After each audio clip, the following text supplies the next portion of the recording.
En 2024, des scientifiques ont pris l'avion pour observer le satellite SALSA se consumer lors de sa rentrée dans l'atmosphère terrestre. On pourrait dire que c'était une salsa bien piquante. Mais c'était en plein jour, alors au lieu d'une énorme boule de feu, ça ressemblait à une série de petits flashs qui n'ont duré qu'une quinzaine de secondes. C'était bien plus faible que prévu, mais ce qu'ils ont découvert ensuite était terrifiant. Pendant que SALSA se consumait, l'équipe a détecté différents composés chimiques libérés, comme du lithium, du potassium et de l'aluminium. Le problème, c'est qu'on ignore quelle quantité reste dans la haute atmosphère et quelle quantité finit par retomber sur Terre sous forme de gouttelettes. Ça pourrait aggraver la pollution de l'air. Les scientifiques ont besoin de plus de données pour en être sûrs. Alors, l'Agence spatiale européenne veut mener une mission similaire en 2026. Il prévoit d'enregistrer les derniers instants de 2 autres satellites. Et peut-être cette fois, obtenir des réponses plus claires sur le danger réel de ces événements pour nous. Bon, en théorie, on sait comment ça se passe.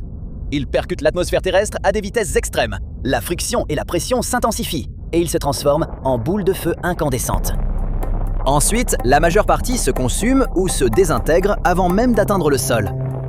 Mais ce qui se passe vraiment là-haut reste en partie un mystère. Il y a beaucoup de questions sans réponse sur la façon dont ces objets chauffent, se disloquent et quels matériaux survivent à la chute. Parce que oui, certains y survivent. Les experts disent que collecter des données sur les rentrées de satellites est incroyablement difficile. C'est un événement extrême qui se produit dans une couche de la haute atmosphère très difficile d'accès. Les engins spatiaux se désintègrent généralement entre 90 et 50 km d'altitude. Et c'est en gros une zone aveugle. C'est trop haut pour que des ballons puissent observer ou prélever des échantillons. Et trop bas pour que les satellites en orbite aient une vue claire. C'est aussi très difficile de prédire exactement où un satellite va tomber. La raison principale, ce sont les variations de la haute atmosphère terrestre.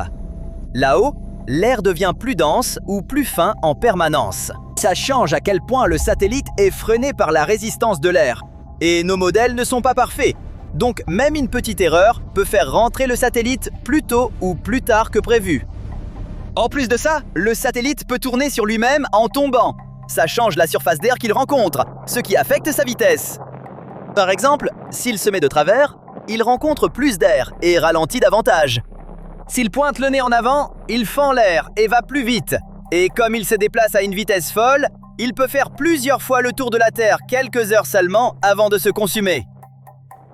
Donc, si les scientifiques se trompent de quelques minutes sur l'heure de rentrée, le satellite ne retombera pas là où il l'attendait. Une petite erreur peut décaler la zone d'impact de milliers de kilomètres.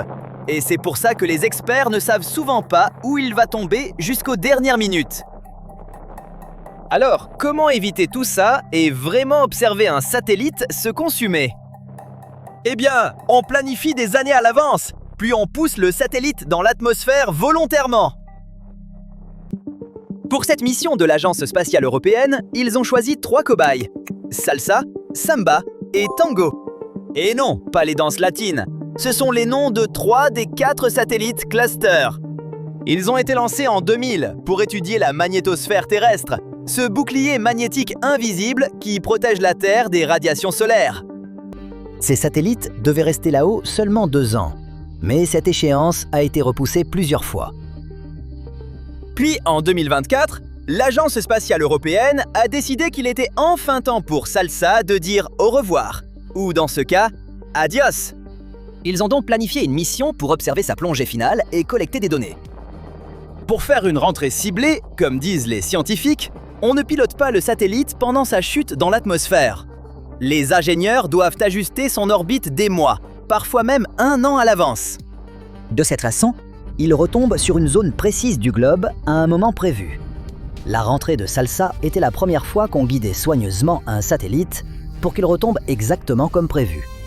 Pour la sécurité de tous, ils ont visé un point dans le Pacifique Sud, aussi loin que possible de toute ville. L'idée, c'était d'observer sa désintégration de près et de collecter des données rares sur comment et quand un satellite se disloque. Les scientifiques sont donc montés à bord d'un jet Falcon 9 Sense et ont survolé cette zone isolée du Pacifique. Chaque hublot de l'avion avait une caméra pointée vers l'extérieur. Plus de 20 instruments scientifiques à bord cherchaient l'explosion. suivez les fragments et enregistrez le moindre détail. Eh bien, les choses ne se sont pas passées exactement comme prévu. Leurs calculs étaient un peu décalés. L'atmosphère était plus dense ou plus fine que prévu le long de la trajectoire du satellite. Par endroits, l'écart atteignait 20%. Et c'était une mauvaise nouvelle. Ça signifiait que Salsa avait commencé à se disloquer un peu plus tôt que prévu. La tension est montée. Les scientifiques à bord n'avaient aucune idée si la mission allait fonctionner. Mais alors, quelque chose d'inattendu s'est produit. Le satellite a continué à transmettre des signaux, même après être descendu sous environ 100 000 mètres à une vitesse extrême. Et c'est comme ça qu'on a appris qu'un engin spatial peut encore envoyer des données, même après avoir percuté l'atmosphère à plus de 10 km par seconde. C'est assez incroyable. Et ensuite, quelque chose d'encore mieux s'est produit.